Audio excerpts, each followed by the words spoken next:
ನಾವು ಮತ್ತು ಸೋಮಶೇಖರ್ ಇಬ್ಬರೂ ಕೂಡ ನಮ್ಮ ಆತ್ಮಸಾಕ್ಷಿ ಮತದಾನ ಮಾಡಿದ್ದೇವೆ. ನಮಗೆ ಸೌಜನ್ಯಕ್ಕೂ ಬಿ ಜೆ ಪಿ ಮತ ಹಾಕಿ ಅಂತ ಸೌಜನ್ಯಕ್ಕೂ ದೂರವಾಣಿಯಲ್ಲಿ ಕೂಡ ನಮ್ಮನ್ನು ಕೇಳಿಲ್ಲ. ಜೆ ಡಿ ಎಸ್ ಅಂತೂ ನಮ್ಗೆ ಕೇಳ್ತಕ್ಕಂಥ ಪ್ರಮೇಯವೇ ಇಲ್ಲ. ಬಿ ಜೆ ಪಿ ಯಾಕೆ ನಮಗೆ ಕೇಳಿಲ್ಲ ಅಂದರೆ ಬಿ ಜೆ ಪಿಗೆ ಜೆ ಡಿ ಎಸ್ ಗೆಲ್ಲಬೇಕಾದ ಅವಶ್ಯಕತೆ ಇಲ್ಲ. ಬಿ ಜೆ ಪಿ ಗೆಲ್ಲೋದು ಜೆ ಡಿ ಎಸ್ಸಿಗೆ ಬೇಕಾಗಿಲ್ಲ. ಆ ಕಾರಣಕ್ಕಾಗಿ ನಮ್ಮ ಮತ ಕೇಳಿಲ್ಲ ಅಂತ ನಾವು ಅಂದುಕೊಂಡಿದ್ದೀವಿ.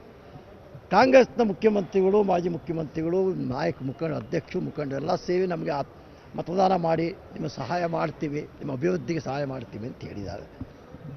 ನಿನ್ನೆ ಕರೆದಿದ್ದು ಹೋಗಿದ್ವಿ, ಕೇಳ್ಕೊಂಡು ಬಂದಿದ್ದೀವಿ. ನಾವೇನು ರೆಸಾರ್ಟಲ್ಲಿ ಹೊಡೆದಿಲ್ಲ, ಶಾಸಕಾಂಗ ಸಭೆಯಲ್ಲಿ ಭಾಗವಹಿಸಿಲ್ಲ, ಕೇಳ್ಕೊಂಡು ಬಂದಿದ್ದೀವಿ. ಈ ನಾವು ಇಬ್ಬರೂ ಸೇರಿ ಬಂದಿದ್ದೀವಿ, ಆತ್ಮಸಾಕ್ಷಿ ಮತದಾನ ಮಾಡಿದ್ದೇವೆ. ನಿಶ್ಚಿತವಾಗಿಯೂ ನಮ್ಮ ಕ್ಷೇತ್ರ ಅಭಿವೃದ್ಧಿ ನಮ್ಮ ಮೊದಲ ಆದ್ಯತೆ. ಭಾಳ ಅನುಮಾನ ಅಂದರೆ ದೊಡ್ಡ ಮೊತ್ತ ಇಲ್ಲಿ ಸಹಜವಾಗಿ ನಿಮಗೆ ಕೊಡುವಂಥ ಪ್ರಯತ್ನಗಳಾಗಿರೋ ಚರ್ಚೆಗಳು, ಆರೋಪಗಳು ನನಗೆ ಅಲ್ಲ, ನಮಗೊಂದು ಮಾತು ಹೇಳ್ತೀನಿ. ನನ್ನ ಹಿನ್ನೆಲೆ ನಿಮಗೆ ಗೊತ್ತಿದೆ. ನನ್ನ ಹಿನ್ನೆಲೆ ನಿಮಗೆಲ್ಲ ಗೊತ್ತಿದೆ. ಕೆಲವರಿಗೆ ಗೊತ್ತಿರಲಿಕ್ಕಿಲ್ಲ, ಅಂಥವು ಈ ಮಾತನ್ನು ಹೇಳ್ಬೋದು. ನನಗೆ ಹಣದಿಂದ ಏನೋ ಮಾಡ್ಕೊಂಡು ಹೋಗ್ಬೇಕಂತ ಪರಿಸ್ಥಿತಿ ಅನಿವಾರ್ಯತೆ ನನಗಿಲ್ಲ. I am also big industrialist. ನನಗೇನು ಅದರಿಂದ ಏನು ಆಗಬೇಕಾಗಿದ್ದಿಲ್ಲ. ಬಿಜೆಪಿಯವರು ಆ ಥರದೊಂದು ಆರೋಪಗಳನ್ನು ಮಾಡ್ತಿದ್ದಾರೆ. ಬಿ ಜೆ ಪಿಯವರು ಆರೋಪ ಮಾಡೋದಕ್ಕೆ ಇರೋದು ಮತ್ತೇನಿದೆ? ಒಂದು ಮಾತು ಸೌಜನ್ಯಕ್ಕನ್ನು ಕೇಳಬೇಕಿತ್ತಲ್ವ? ನೀವೇ ಓಟಿಸ್ತೀವಿ, ಸೌಜನ್ಯಕ್ಕನ್ನು ಮಾತು ಕೇಳಬೇಕನ್ನೋ ಧರ್ಮ ಅಲ್ವ ಅದು? ಇವರಿಗೆ ಮೈತ್ರಿ ಧರ್ಮ ಬೇಕಾಗಿಲ್ಲ ಅಂದರೆ ಸರ್, ಕಾಂಗ್ರೆಸ್ಗೆ ಮತ ಹಾಕೋ ಮುಖಾಂತರ ಹೆಬ್ಬಾರ್ ಮತ್ತು ಎಸ್ ಟಿ ಸೋಮಶೇಖರ್ ಮುಂದೆ ಕಾಂಗ್ರೆಸ್ನ ಅಭ್ಯರ್ಥಿಗಳಂತೇಳಿ ಈ ಕ್ಷಣದಿಂದ ಫಿಕ್ಸ್ ಆಯಿತು. ಅದು ಮಾಹಿತಿ ಇಲ್ಲ. ಆ ಅಭ್ಯರ್ಥಿಯ ಇನ್ನೂ 2 ವರ್ಷ ಕಾಲ ಗತಿಸಬೇಕು. ಆ ಸಂದರ್ಭಕ್ಕೆ ತಕ್ಕಂತೆ ಆ ಕಾಲಕ್ಕೆ ಮಾತಾಡ್ತೀವಿ.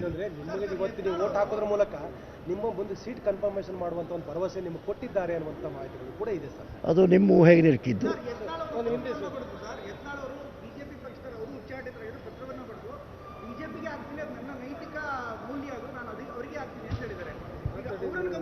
ನಾವೊಬ್ಬ ಪ್ರತಿಯೊಬ್ಬ ಶಾಸಕನಿಗೂ ಅವನ ಒಂದೇ ಆದಂಥ ನಿರ್ಣಯ ಇರುತ್ತೆ. ಪ್ರತಿಯೊಬ್ಬ ಶಾಸಕನಿಗೂ ಒಂದೇ ಆದಂಥ ಆತ್ಮಗೌರವ ಇರುತ್ತೆ. ಅದಾದ ಮೇಲೆ ಅವರು ಆ ನಿರ್ಣಯ ತಗೊಂಡು ಅವ್ರ ನಿರ್ಣಯ ತೆಗೆದುಕೊಂಡಿದ್ದೆ ನಾ ತಗೊಳ್ಬೇಕು ಅಂತೇನಿಲ್ಲ, ಅಥವಾ ನನ್ನ ನಿರ್ಣಯವನ್ನೇ ಯತ್ನಾಳ್ ಪಾಲಿಸಬೇಕು ಅಂತೇಳೂ ಇಲ್ಲ. ಅದು ನಮ್ಮ ನಿರ್ಣಯ. ನಾವು ಮತ್ತು ಸೋಮಶೇಖರ್ ಇಬ್ಬರೂ ಕೂಡ ನಮ್ಮ ಆತ್ಮಸಾಕ್ಷಿ ಮತದಾನ ಮಾಡಿದ್ದೇವೆ. ನಮಗೆ ಸೌಜನ್ಯಕ್ಕೂ ಬಿ ಜೆ ಪಿ ಮತ ಹಾಕಿ ಅಂತ ಸೌಜನ್ಯಕ್ಕೂ ದೂರವಾಣಿಯಲ್ಲಿ ಕೂಡ ನಮ್ಮನ್ನು ಕೇಳಿಲ್ಲ. ಜೆ ಡಿ ಎಸ್ ಅಂತೂ ನಮ್ಗೆ ಕೇಳ್ತಕ್ಕಂಥ ಪ್ರಮೇಯವೇ ಇಲ್ಲ. ಬಿ ಜೆ ಪಿ ಯಾಕೆ ನಮಗೆ ಕೇಳಿಲ್ಲ ಅಂದರೆ ಬಿ ಜೆ ಪಿಗೆ ಜೆ ಡಿ ಎಸ್ ಗೆಲ್ಲಬೇಕಾದ ಅವಶ್ಯಕತೆ ಇಲ್ಲ. ಬಿ ಜೆ ಪಿ ಗೆಲ್ಲೋದು ಜೆ ಡಿ ಎಸ್ಸಿಗೆ ಬೇಕಾಗಿಲ್ಲ. ಆ ಕಾರಣಕ್ಕಾಗಿ ನಮ್ಮ ಮತ ಕೇಳಿಲ್ಲ ಅಂತ ನಾವು ಅಂದುಕೊಂಡಿದ್ದೀವಿ. ಕಾಂಗ್ರೆಸ್ನ ಮುಖ್ಯಮಂತ್ರಿಗಳು, ಮಾಜಿ ಮುಖ್ಯಮಂತ್ರಿಗಳು, ಅಧ್ಯಕ್ಷರು, ಮುಖಂಡರೆಲ್ಲ ಸೇರಿ ನಮಗೆ ಮತದಾನ ಮಾಡಿ ನಿಮ್ಮ ಸಹಾಯ ಮಾಡ್ತೀವಿ, ನಿಮ್ಮ ಅಭಿವೃದ್ಧಿಗೆ ಸಹಾಯ ಮಾಡ್ತೀವಿ ಅಂತ ಹೇಳಿದ್ದಾರೆ. ನಿನ್ನೆ ಕರೆದಿದ್ದು ಹೋಗಿದ್ವಿ, ಕೇಳ್ಕೊಂಡು ಬಂದಿದ್ದೀವಿ. ನಾವೇನು ರೆಸಾರ್ಟಲ್ಲಿ ಹೊಡೆದಿಲ್ಲ, ಶಾಸಕಾಂಗ ಸಭೆಯಲ್ಲಿ ಭಾಗವಹಿಸಿಲ್ಲ, ಕೇಳ್ಕೊಂಡು ಬಂದಿದ್ದೀವಿ. ಈ ನಾವು ಇಬ್ಬರೂ ಸೇರಿ ಬಂದಿದ್ದೀವಿ, ಆತ್ಮಸಾಕ್ಷಿ ಮತದಾನ ಮಾಡಿದ್ದೇವೆ.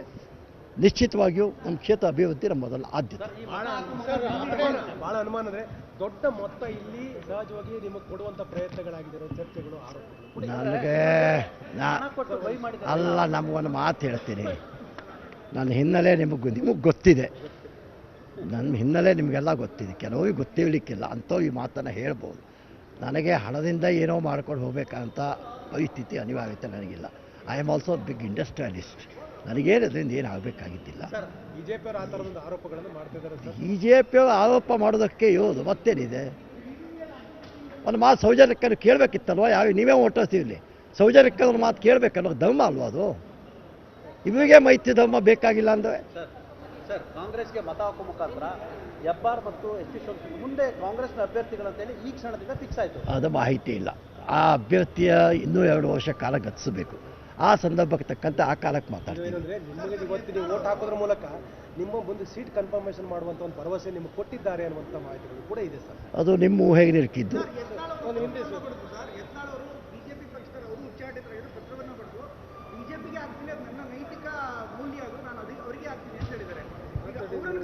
ನಾವೊಬ್ಬ ಪ್ರತಿಯೊಬ್ಬ ಶಾಸಕನಿಗೂ ಅವನ ಒಂದೇ ಆದಂಥ ನಿರ್ಣಯ ಇರುತ್ತೆ. ಪ್ರತಿಯೊಬ್ಬ ಶಾಸಕನಿಗೂ ಒಂದೇ ಆದಂಥ ಆತ್ಮಗೌರವ ಇರುತ್ತೆ. ಅದಾದ ಮೇಲೆ ಅವರು ಆ ನಿರ್ಣಯ ತಗೊಂಡು ಅವ್ರ ನಿರ್ಣಯ ತೆಗೆದುಕೊಂಡಿದ್ದೆ ನಾ ತಗೊಳ್ಬೇಕು ಅಂತೇನಿಲ್ಲ, ಅಥವಾ ನನ್ನ ನಿರ್ಣಯವನ್ನೇ ಯತ್ನಾಳ್ ಪಾಲಿಸಬೇಕು ಅಂತೇಳೂ ಇಲ್ಲ. ಅದು ನಮ್ಮ ನಿರ್ಣಯ. जो आज ನಿರ್ಭೀತ, ನಿಷ್ಪಕ್ಷಪಾತ, ವಿಶ್ವಾಸಾರ್ಹ ಸುದ್ದಿಗಳಿಗೆ ಮತ್ತೊಂದು ಹೆಸರಾಗಿರೋ ನ್ಯೂಸ್ 18 ಕನ್ನಡ ಈಗ ಆಪ್ನಲ್ಲೂ ಲಭ್ಯ ಇದೆ.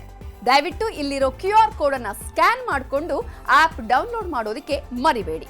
ನಿಮ್ಮ ಬೆಂಬಲ ಹೀಗೆ ಸದಾ ನಮ್ಮೊಂದಿಗಿರಲಿ. ಧನ್ಯವಾದ.